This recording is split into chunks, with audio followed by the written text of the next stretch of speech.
Have you ever felt overwhelmed by complex coding tasks? If you're struggling with nested if-else statements in R, you're not alone. Today, we're going to simplify that for you. I totally get it. Nested if-else statements can quickly become a tangled mess, especially when you have multiple conditions to check. It's frustrating when your code becomes hard to read and maintain.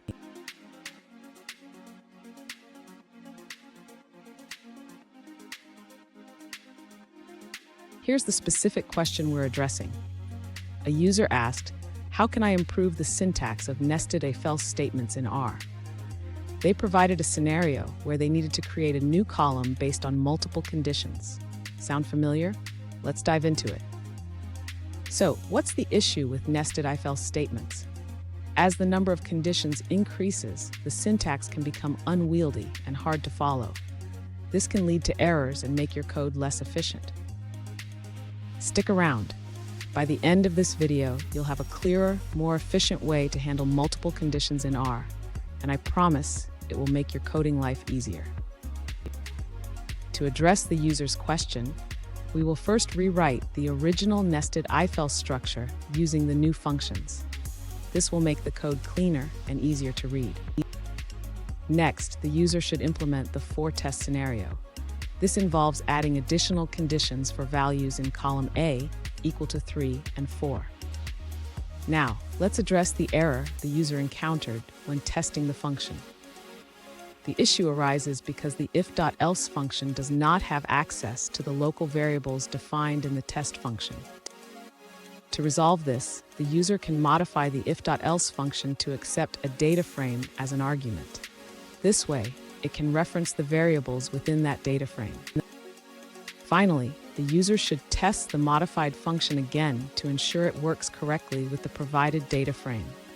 This will confirm that the changes have resolved the issue. Fun fact, did you know that the first programming languages were created in the 1950s? They were much simpler than what we use today, but they laid the groundwork for everything we do now. Now, let's look at the answers provided by other users. However, there's a catch. When testing our new function, we encountered an error. The function couldn't find the data frame we defined inside it. This is a common issue when working with nested functions. So how can we make our if-else function aware of the variables in the calling function? This is a crucial question for anyone working with R and nested functions. In response to the nested if-else challenge, the user improved the if.else function. They modified it to evaluate expressions in the context of the calling function, allowing it to access variables correctly. This adjustment resolved the previous error, enabling the test function to run successfully and return the expected results.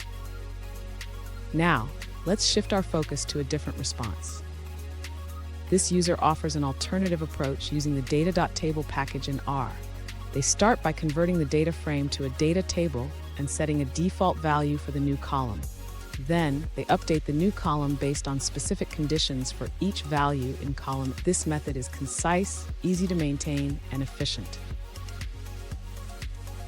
Additionally, the user mentions that this approach can also be implemented using base R. They demonstrate how to set a default value and then update the new column based on conditions without needing data.table. Here's a pro tip. Always ensure your functions have access to the variables they need. This can save you a lot of headaches down the line. And there you have it.